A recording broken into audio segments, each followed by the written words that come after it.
Welcome into our Locked On College Basketball Bracket Breakdown Elite 8 edition. Jonathan Davis in from Locked On Longhorns. This is the crazy part about this tournament. I have a page of notes here about Texas and what they were able to do, and then that run came out of nowhere from Miami, and we are talking a totally different situation. Did you feel safe at one point? I felt safe enough that I started writing for this, but that's not how things ended up when Miami just came out of nowhere.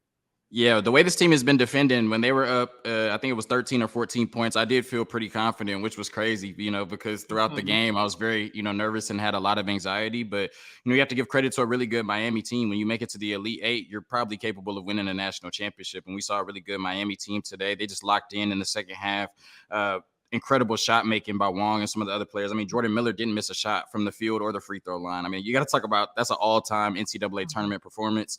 And Texas was in the double bonus with like 10 minutes left, and that really came back to bite them because Miami just continuously got to the free throw line, and that's the quickest way to end a run, when you're getting easy buckets and the other team isn't. So I did feel comfortable when Texas was up 14, but Miami just out-executed them for the last 10 minutes, and that's why they're going to the Final Four. I'm sure a lot will be mentioned. Obviously, 23 fouls on Texas, so big free throw discrepancy there, but Miami made those shots, and they made some tough shots in the paint as well. So just going in, I mean, that I felt like Texas was playing good defense when you're watching it, but it's like Miami's making great shots. There's not much you can do.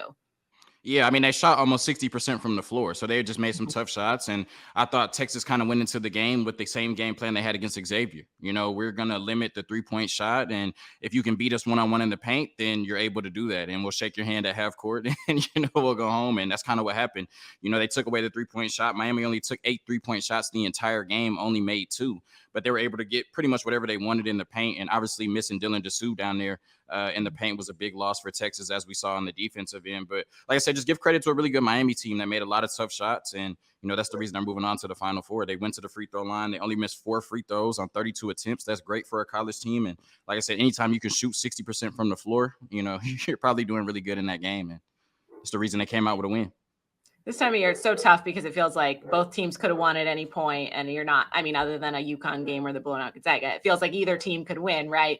So that makes it super difficult to kind of decompress from that. We know, just looking forward a little bit, what is Texas looking for? What are they going to look like next year? What players might they be losing, and what will this roster look like for them?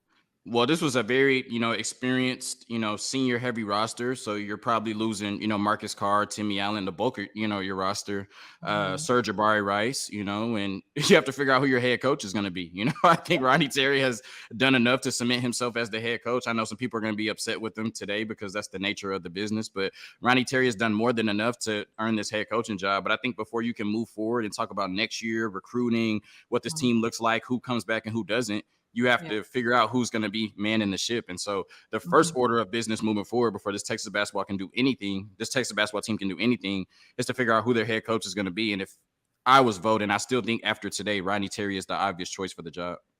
I think if Rodney Terry doesn't get it, he'll have more than enough other options because he's certainly proved himself this year with this team.